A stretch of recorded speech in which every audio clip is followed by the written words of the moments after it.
السلام علیکم ورحمۃ اللہ تعالی وبرکاتہ۔ الحمد للہ رب العالمین والعاقبۃ للمتقین والصلاة والسلام علی اشرف الانبیاء والمرسلین وعلى آلہ واصحابہ واہل بیتہ اجمعین، اما بعد فاعوذ باللہ من الشیطان الرجیم، بسم اللہ الرحمن الرحیم۔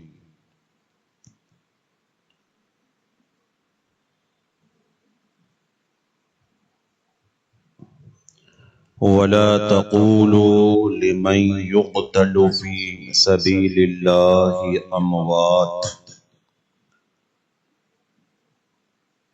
بل أحياء ولكن لا تشعرون۔ صدق الله العظيم وبلغنا رسوله النبي الأمين المتين الرؤوف الرحيم الكريم، ونحن على ذلك لمن الشاهدين والشاكرين، والحمد لله رب العالمين۔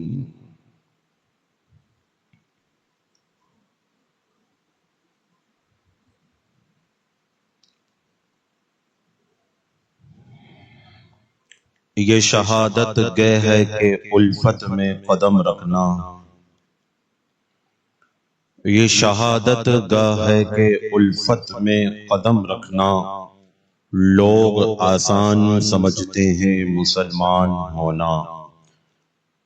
زندہ ہو جاتے ہیں جو مرتے ہیں حق کے نام پر،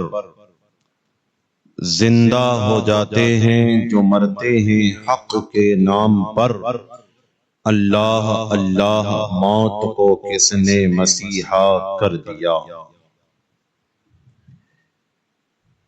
سامعین باوقار، عزیزان محترم، برادران ملت،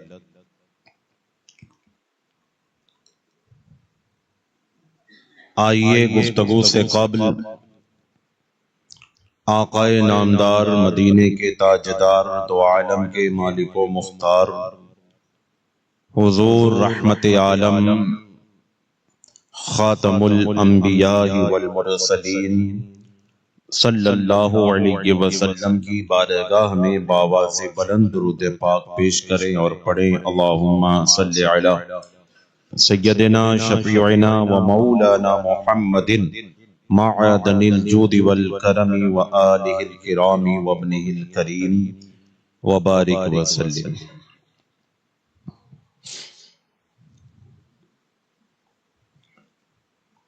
واقعہ کرب و بلا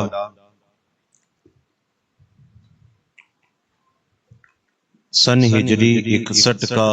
وہ عظیم معرکہ ہے جس میں ایک طرف فوج تھی، دوسری طرف چند آدمی تھے۔ ایک طرف ظلم تھا، دوسری طرف صبر تھا۔ ایک طرف آوارگی تھی، دوسری طرف شکر تھا۔ اور جنگ کے قوانین کے خلاف جا کر ایک بڑی فوج نے چند نہتے مسلمانوں کو جبراً مہمان بنا کر قتل کیا، شہید کیا۔ تاریخ اس جنگ کو بلکہ یوں کہیں کہ اس ظلم کو میدان ماریا یعنی میدان کرب و بلا کے نام سے جانتی اور پہچانتی ہے۔ امام عالی مقام کی شہادت کا ذکر کرنا آپ کے رفقائے کار کی شہادتوں کا ذکر اس لیے ہم لوگ نہیں کرتے کہ معاذ اللہ رب العالمین وہ مر گئے ہیں، بلکہ حقیقت یہ ہے جو آل رسول سیدی سرکار نظمی میاں صاحب قبلہ رحمت اللہ علیہ نے کہا تھا کہ حسین پاک کے نام پہ ماتم نہیں ہے یہ اہل سنن کا شیوا، حسین پاک کے نام پر ماتم نہیں ہے یہ اہل سنن کا شیوا، شہید مرتے نہیں ہیں نظمی قرآن اعلان کر رہا ہے۔ اتنی بات ضرور ہے جو اعلیٰ حضرت نے لکھی کہ اگر واقعی میں امام عالی مقام کا ذکر سن کر یا ذکر کر کے یا ذکر پڑھ کر اگر دل کے اندر غم کی کیفیت اپنے آپ پیدا ہو جائے اور اس کیفیت کی بنیاد پر اگر آنسو نکل جائیں تو یہ تو محبت امام عالی مقام کی نشانی ہے، لیکن ایسا نہیں کہ جب دل میں غم نہ ہو اور لوگوں کو دکھانے کے لیے جھوٹ موٹ کا غم آنکھوں میں پیدا کر لیا جائے، اسے غم حسین نہیں کہتے۔ ہاں اگر دل اس بارگاہ میں لگ جائے اور پھر آنکھوں کے ذریعے اگر وہ غم باہر آ جائے تو اس میں کوئی قباحت کی بات نہیں ہے، یعنی صحیح معنوں میں غم ہونا چاہیے۔ کل میں نے ذکر کیا تھا کہ سن ہجری 60 میں حضرت امیر معاویہ کا انتقال ہوا اور امام عالی مقام حضرت عبداللہ ابن عمر اور حضرت عبداللہ ابن زبیر رضوان اللہ تعالی علیہم اجمعین کو بیعت کا پیغام یزید نے بھیج دیا تھا۔ حالانکہ ایک روایت یہ بھی ملتی ہے کہ جب حضرت امیر معاویہ انتقال نہیں کیے تھے تب بھی کوفہ کے اندر جو شیعان علی تھے، محبان علی تھے، انہوں نے امام عالی مقام کو یہ پیغام بھیجا تھا کہ ہم حضرت امیر معاویہ کو نہیں مانتے، آپ آ جائیں تو ہم آپ کو اپنا امام مان لیں گے، لیکن حضرت امام عالی مقام نے جانے سے انکار کر دیا۔ لیکن جب حضرت امیر معاویہ کا انتقال ہوا تو اب محبان علی جنہیں اس زمانے میں شیعان علی کہا جاتا تھا، کوفہ کے ان لوگوں نے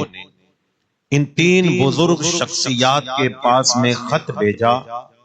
سوال یہ پیدا ہوتا ہے کہ سن ہجری 60 کے اندر سینکڑوں صحابہ کرام موجود تھے، تو پھر ان 3 کے نام پہ خط کیوں روانہ کیا گیا؟ تو اس کی وجہ علماء کرام نے یہ بیان فرمائی کہ اس وقت مدینہ شریف کے اندر یہ 3 ایسی شخصیات تھیں کہ اگر ان کی بیعت ہو جاتی تو پورے مدینے کی بیعت ہو جاتی۔ حضرت امام حسین کی بیعت، حضرت عمر کے صاحبزادے عبداللہ ابن عمر کی بیعت، حضرت زبیر کے لخت جگر حضرت عبداللہ ابن زبیر کی بیعت۔ حضرت عبداللہ ابن عمر نے بھی بیعت نہیں کی، حضرت عبداللہ ابن زبیر نے بھی بیعت نہیں کی، اور امام عالی مقام ولید بن عقبہ جو مدینے کے گورنر تھے ان کے دربار میں گئے ضرور تھے، مگر آپ نے اس طرح چھپ چھپ کر بغیر حالات بغیر ماحول کو جانے ہوئے بیعت کرنے سے بیعت ہونے سے انکار فرما دیا، اور جب انکار فرما دیا تو اس وقت میں مروان بن حکم نے بڑی سختی کے ساتھ گورنر ہاؤس کے حاکم ولید بن عقبہ سے کہا تھا کہ تم ڈھیل برتتے ہو، اگر آج آپ نے شہزادے کی بیعت نہ لی تو کل تم ان کی بیعت پہ قابو نہیں رکھ پاؤ گے۔ ولید بن عقبہ نے کہا کہ یہ ابھی تیار نہیں ہے تو پھر میں کیسے زبردستی کروں شہزادہ رسول کے ساتھ میں۔ جب ولید بن عقبہ نے یہ کہا تو مروان بن حکم نے ایک پلان بنایا تھا جو ولید بن عقبہ کو پیش کیا تھا، اور کہا تھا کہ تم مدینے کے حاکم ہو، مدینے کے گورنر ہاؤس میں تم بیٹھے ہو، تمہارا مقام اس وقت میں بادشاہ والا مقام ہے، تو تم دو شرطیں امام کے سامنے رکھ دیجئے، یا تو یزید کے نام پر بیعت کر لیجئے یا پھر اپنے آپ کو جنگ کے لیے تیار کر لیجئے، یعنی انہیں قتل کر دیجئے۔ تو ولید بن عقبہ نے کہا تھا کہ میں اپنے ہوتے ہوئے یہ نہیں کر سکتا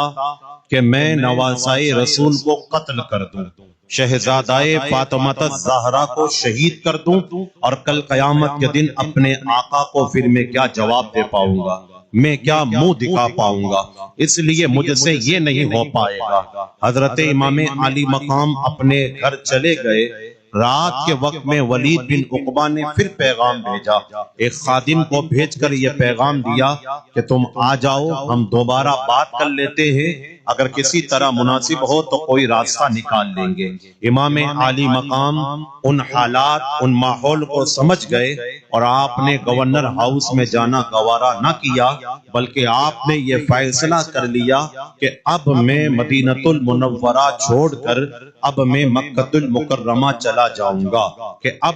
میرا مدینہ میں رہنا یہ مناسب نہیں لگتا ہے۔ اب نانا جان کا، سیدہ فاطمہ کا اور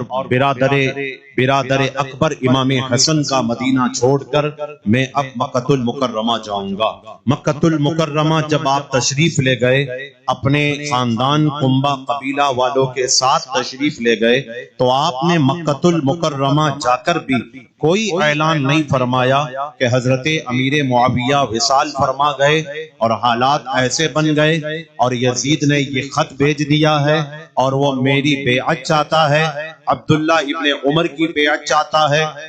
عبداللہ ابن زبیر کی بیعت چاہتا ہے، اور اگر بیعت نہیں ہوتی ہے تو وہ ہمیں قتل کرنے کا ارادہ رکھتا ہے، جنگ ہونے کا ارادہ رکھتا ہے۔ یہ آپ نے کچھ نہیں بتایا، آپ صرف انتظار کرنے لگے کہ اب دیکھیں آگے کیا ہوتا ہے۔ یعنی پورے کربلا کے اندر امام عالی مقام نے یہ امام مسلم کو بھیجنے کا، اور یہ جو خط کا جو واقعہ ہے یہ 10 رمضان سن ہجری 60 کا واقعہ ہے، اور امام عالی مقام شہید ہوئے 10 محرم الحرام سن ہجری 61 کے اندر۔ تو کتنے مہینوں کا فاصلہ ہوا؟ رمضان کا مہینہ، شوال کا مہینہ، ذی القعدہ کا مہینہ، ذی الحجہ کا مہینہ، 4 مہینوں تک امام عالی مقام نے صبر کیا، کوئی گفتگو کسی سے نہ فرمائی۔ لیکن جب بات بہت آگے بڑھنے لگی تو اب حضرت امیر معاویہ کے وصال کے بعد میں اس وقت میں کوفہ کا جو گورنر تھا، بڑی غور سے آپ سنیے گا سنجیدگی کے ساتھ میں، کوفہ کا جو گورنر تھا جس کا نام تھا نعمان بن بشیر، نعمان بن بشیر کی بارگاہ میں یہ خط بھیج دیا بصرہ اور کوفہ سے یزید نے کہ اب یہ تو نہ ہوگا کہ ہم اسی طرح ہاتھ پہ ہاتھ دھر کے بیٹھ جائیں، ہماری تو باتیں ہیں، یا تو کرو یا مرو، یا تو بیعت کرو یا قتل کے لیے تیار ہو جاؤ، یا ہاتھ پر یزید کے ہاتھ دے دو یا پھر اپنے آپ کو جنگ کرانے کے لیے تیار ہو جاؤ، اپنے آپ کو شہید کروانے کے لیے تیار ہو جاؤ۔ اب ہوا کیا؟ اب شیعہ علی جو کوفہ کے اندر رہتے تھے اور وہ کوئی درجن یا سینکڑوں کی تعداد میں نہیں تھے بلکہ ہزاروں کی تعداد میں تھے۔ اب انہوں نے خط لکھنا شروع کر دیا اور امام عالی مقام کی بارگاہ میں انہوں نے اس موضوع پر اور اس عنوان پر ہیڈنگ لگا کر خط بھیجا، جس کا خلاصہ یہ تھا کہ اے امام، اب آپ کوفہ تشریف لے آئیے۔ یہاں پر جو نعمان بن بشیر کوفے کا گورنر ہے، ہم اسے گورنر ماننے کو تیار نہیں، ہم اسے حاکم ماننے کو تیار نہیں، ہم تو اس کے پیچھے جمعہ کی نماز بھی نہیں پڑھتے، ہم اس کے ہاتھ میں اپنا ہاتھ بھی نہیں دیتے۔ آپ آ جائیں گے تو ہم آپ کے ہاتھوں پر بیعت کر لیں گے، آپ آ جائیں گے تو ہم جمعہ کی نماز آپ کے پیچھے پڑھیں گے، آپ آ جائیے۔ روایتوں کے اندر آتا ہے کہ پہلا خط امام عالی مقام کو جب بھیجا گیا تھا تو وہ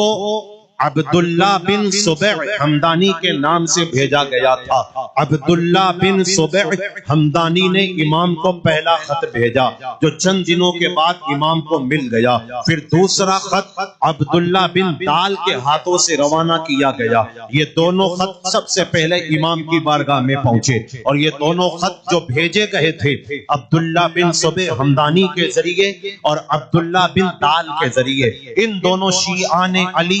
محبان علی اور کوفیوں نے امام کی بارگاہ میں خطوں کو بھیجا۔ امام نے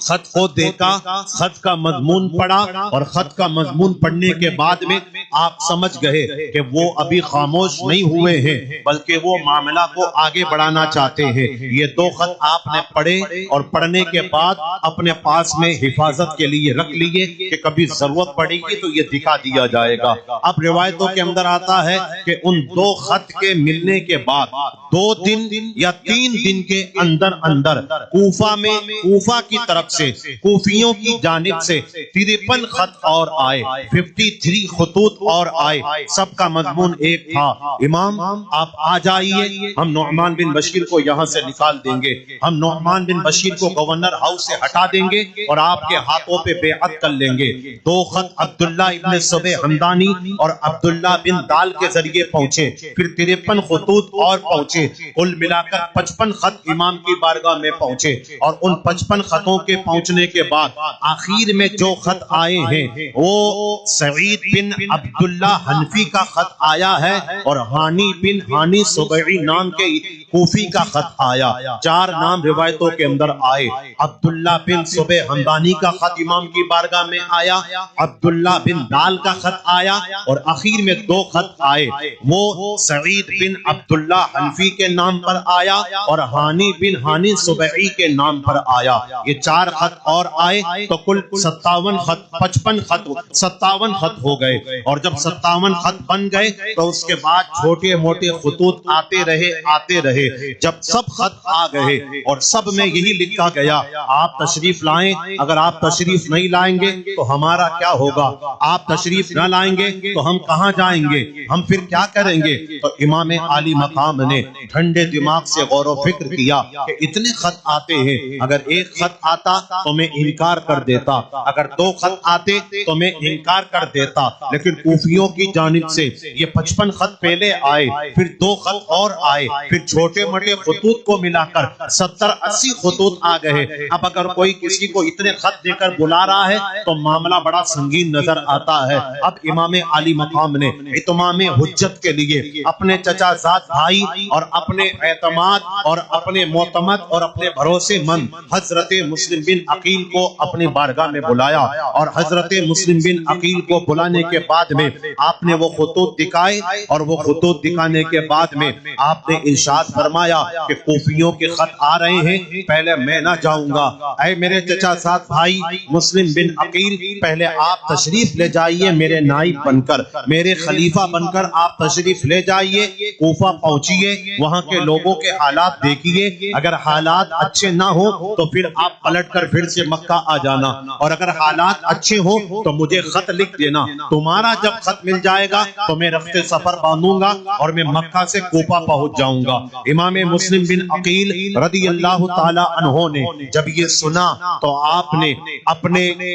بڑے بھائی حضرت امام علی مقام کی بات کو رکھ لیا اور اپنے دونوں صاحبزادگان جو بہت چھوٹے چھوٹے 8 9 10 سال کی عمر کے تھے، حضرت محمد رضی اللہ تعالیٰ عنہ، حضرت ابراہیم رضی اللہ تعالیٰ عنہ، حضرت محمد حضرت ابراہیم کو لے کر امام علی مقام کے خطوط کو لے کر آپ امام علی مقام کی بات کو پورا کرنے کے لیے آپ تشریف لے گئے۔ اب یہی رک کر میں ایک بات آپ سے کہہ کر عرض کر کے آگے بڑھوں گا کہ جب امام علی مقام امام مسلم بن عقیل کو بھیج رہے تھے یا خود بھی جانے کا ارادہ کر رہے تھے، تو اس وقت میں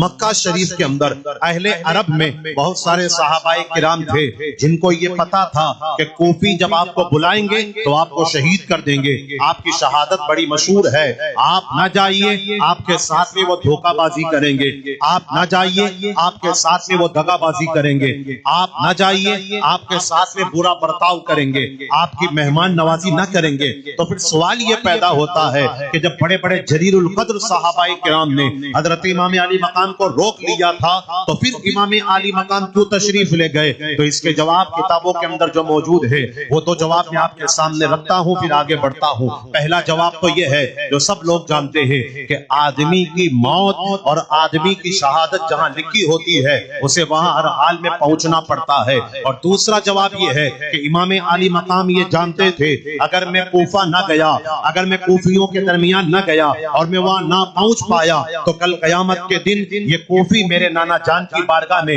یہ سوال کر دیں گے، ہم نے تو بلایا تھا آپ کے نواسے کو، آپ کے نواسے ہی نہیں آئے تو ہماری کیا غلطی ہے؟ ہم نے تو بلایا تھا امام علی مقام کو، یہ خود نہیں آئے تو ہم یزید کے ہاتھ پہ بیعت ہو گئے، اگر یہ آ جاتے تو ہم یزید کو اپنا حاکم نہ مان لیتے، ہم یزید کے ہاتھ پہ بیعت نہ کرتے۔ اس لیے امام علی مقام نے بڑے غور و فکر کے ساتھ میں دیکھا کہ میں نہیں جاؤں گا تو کل قیامت کے دن یہ نانا جان سے شکایت کرنے کا حق رکھتے ہیں، اس لیے میں جاتا ہوں اور میں جانے کے بعد ساری شکایتوں کا راستہ بند کر دیتا ہوں۔ حضرت مسلم بن عقیل اپنے دونوں صاحبزادگان کو لے کر، حضرت محمد کو لے کر، حضرت ابراہیم کو لے کر جب کوفہ پہنچے ہیں تو روایتوں کے اندر آتا ہے کہ کوفہ پہنچنے کے بعد میں شیعان علی، محبان علی، کوفی دوڑ دوڑ کر حضرت مسلم بن عقیل کی بارگاہ میں آنے لگے، اور ایک دن کے اندر 12,000 کوفیوں نے امام مسلم بن عقیل کے ہاتھ پر بیعت کر کے امام علی مقام کو اپنا پیر مان لیا تھا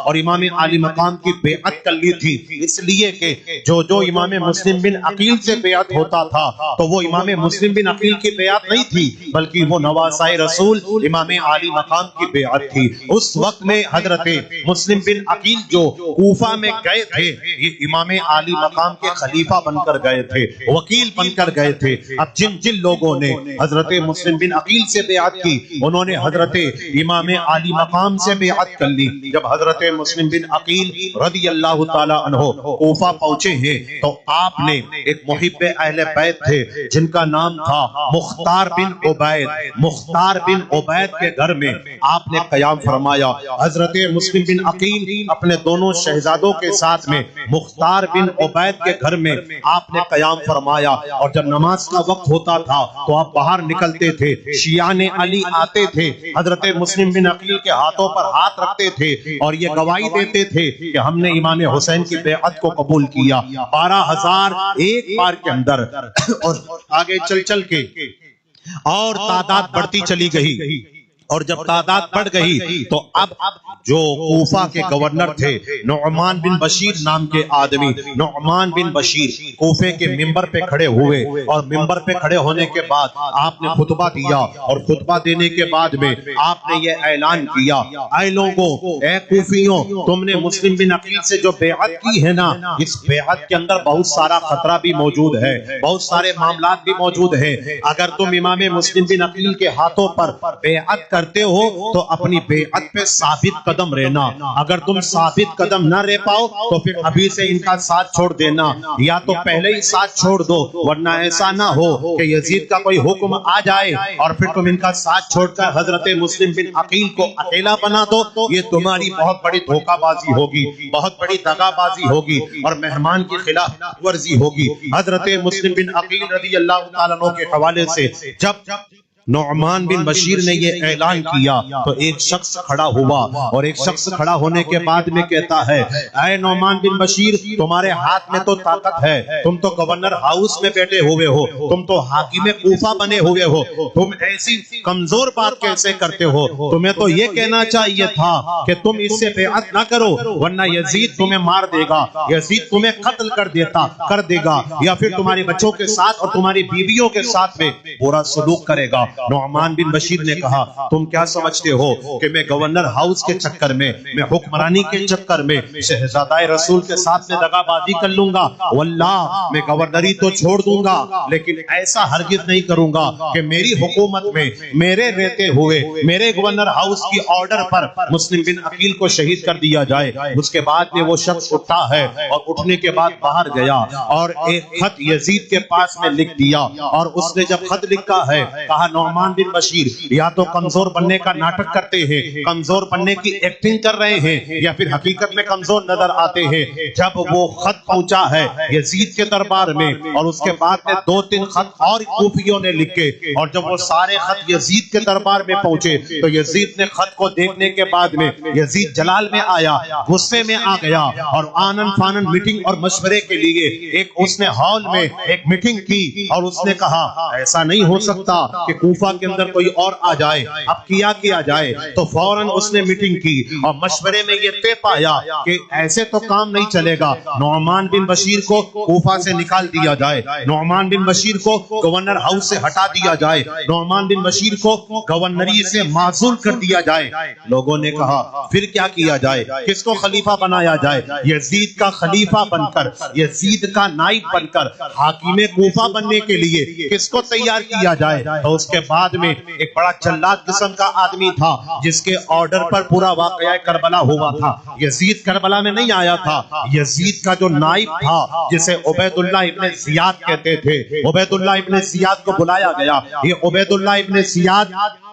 بصرہ کا حاکم تھا اور شہر بصرہ کے اندر بادشاہ تھا، اسے آنن فانن بلایا گیا، پوری بات رکھی گئی اور یزید نے 2 باتوں پہ فیصلہ کیا کہ اے عبید اللہ ابن زیاد میں تمہیں کوفے کا گورنر بناتا ہوں، میں تمہیں کوفے کا حاکم بناتا ہوں، میں تمہیں کوفے کا بادشاہ بناتا ہوں۔ عبید اللہ ابن زیاد نے کہا امیر المومنین یزید تم مجھے حکم کرو کہ مجھے کیا کرنا ہے؟ تو یزید نے یہی تو کہا تھا جب امام مسلم بن عقیل آ گئے ہیں تو ان سے بیعت لے لیجیے، اگر وہ میری بیعت کو راضی ہو جاتے ہیں تو معاملہ ٹھیک ہے، لیکن اگر وہ میری بیعت پہ راضی نہیں ہوتے تو انہیں بھی قتل کر دینا، ان کے ساتھ والوں کو بھی قتل کر دینا، اور کوفہ میں جو ان کے پیچھے نماز پڑھتے ہیں یا جن نے ان کے پیچھے نماز پڑھی ہے یا جو ان کا ساتھ دیتے ہیں ان سب کو قتل کر دینا، اور امام حسین آ جائیں تو حسین کی بھی بیعت طلب کرنا، اگر حسین راضی ہو جائے تو معاملہ ٹھیک ہے، اور اگر حسین راضی نہ ہو تو ان کا بھی وہی حال کرنا جو امام مسلم بن عقیل کا حال کرنا ہے۔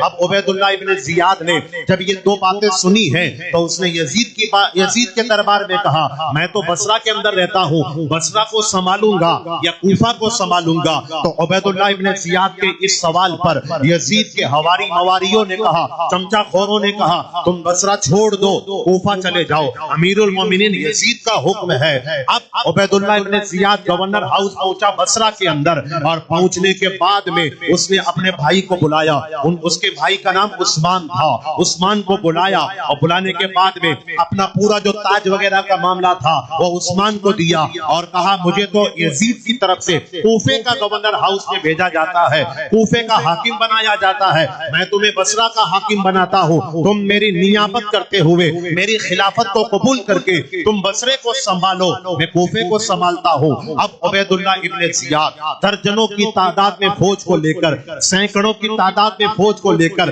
منہ پہ کپڑا ڈال کر وہ قادسیہ جو مدینہ سے راستہ نکلتا تھا قادسیہ کی طرف سے وہ کوفہ کی طرف بڑھنے لگا اور ساتھ میں سب لوگ آنے لگے۔ جب قادسیہ کے مقام پہ پہنچے تو عبید اللہ ابن زیاد نے اعلان کیا اے میرے ساتھ آنے والوں اپنے گھوڑوں کو پیچھے سرکاؤ، اپنے اونٹوں کو پیچھے کرو اور فوراً پیچھے پلٹ جاؤ، اب میں تنہا آگے پہنچوں گا۔ روایتوں کے اندر آتا ہے کہ وہ قادسیہ قادسیہ سے راستہ بدل کر حجاز جانے والا جو راستہ ہے، جو مدینہ مکہ اہل عرب جاتا ہے، عرب جانے والے راستے کے ساتھ میں، حجازی راستے کے ساتھ میں وہ نکل گیا، اور یہ اس کی پلاننگ تھی کہ مجھ کو دن میں نہیں جانا ہے، مجھ کو رات کے اندھیرے میں پہنچنا ہے۔ اس لیے کہ کوفہ والوں کے درمیان یہ بات بڑی مشہور ہو گئی تھی کہ امام مسلم بن عقیل آ گئے ہیں، اور امام مسلم بن عقیل کا خط ملتے ہی امام علی مقام بھی تشریف لے آئیں گے، امام حسین شہید اعظم بھی تشریف لے آئیں گے۔ انہیں کیا پتا تھا کہ ہونا تو کچھ اور ہے،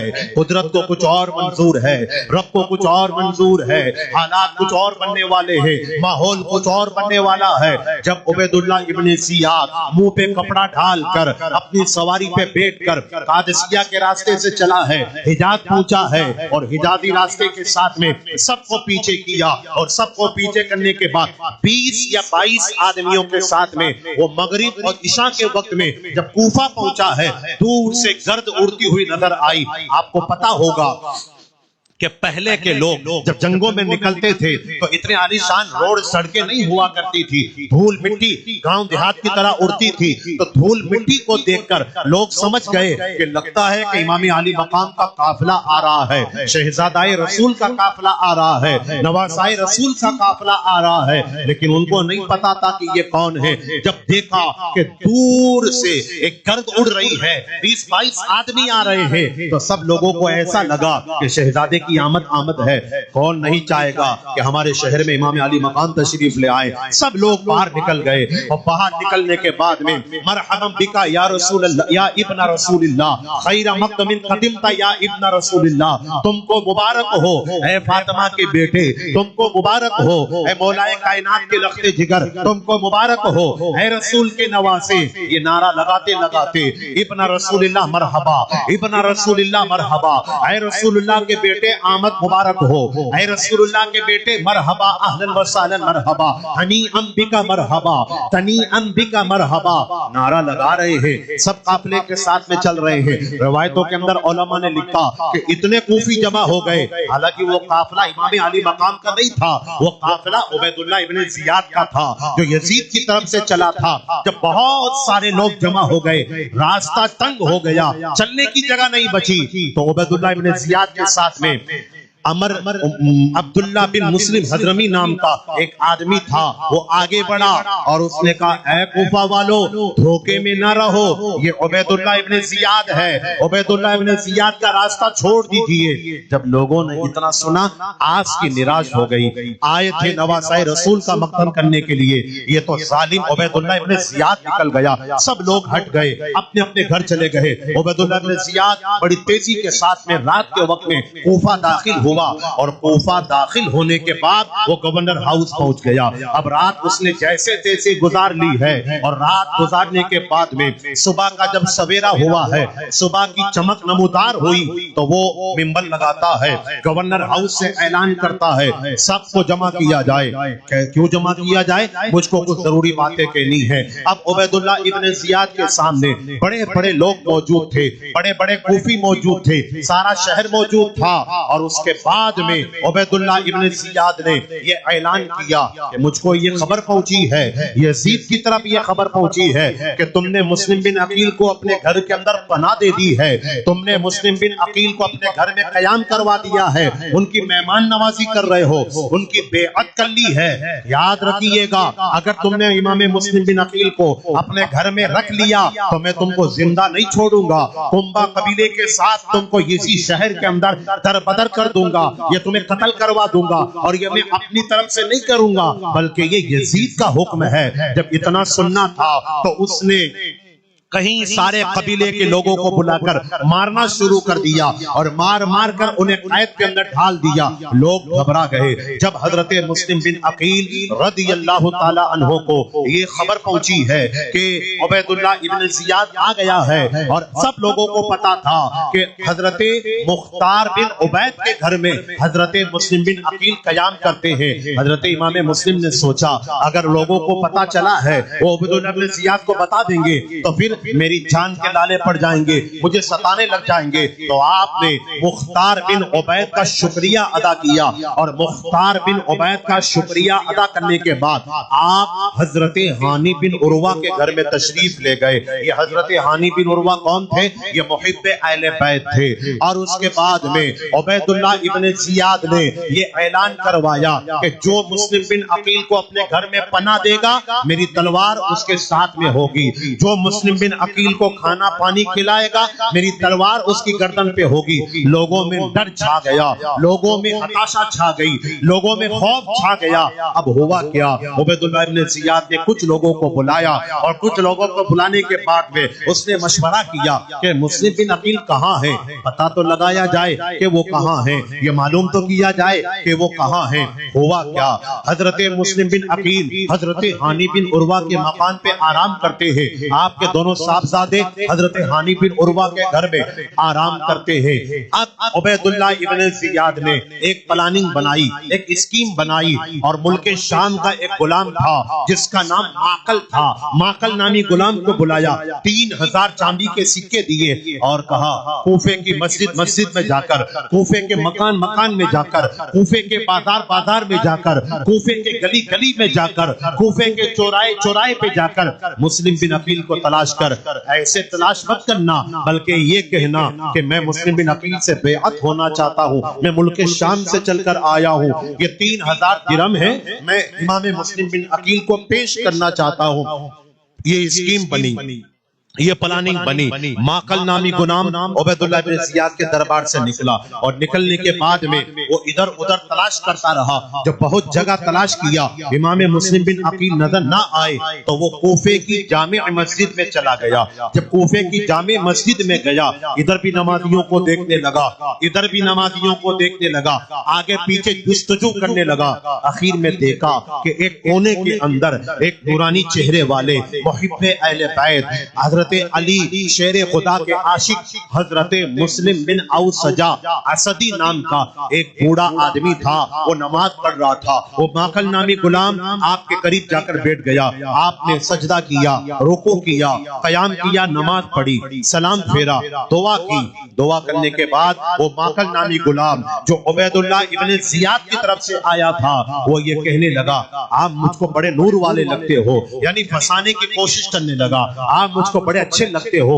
میں یہ سوچ رہا تھا کہ میں شام سے چل کر آیا ہوں، مسلم بن عقیل یہاں کہیں پہ ٹھہرے ہوئے ہیں، اگر آپ کو پتا ہے تو مجھ کو بتا دیجئے تاکہ میں 3000 درہم ان کو پیش کرنے کے لیے آیا ہوں، میں محبت کرتا ہوں۔ حضرت مسلم بن اوسجا نے کہا اتنے لوگ نماز پڑھ رہے ہیں تم میرے ہی پاس میں کیوں چل کر آئے، آخر ماجرا کیا ہے؟ وہ کہتے ہیں نا کہ شیطان اپنی چال چل جاتا ہے، وہ یہ نہیں دیکھتا کہ آگے کیا ہونے والا ہے۔ معقل نامی غلام کہتا ہے آپ مجھ کو بڑے بھولے لگتے ہو، آپ مجھ کو بڑے اچھے لگتے ہو، اس لیے میں نے آپ سے پوچھا۔ حضرت مسلم بن اوسجا اسدی سمجھ نہیں پائے، غلام کی چال کو سمجھ نہیں پائے، اور انہوں نے کہہ دیا اچھا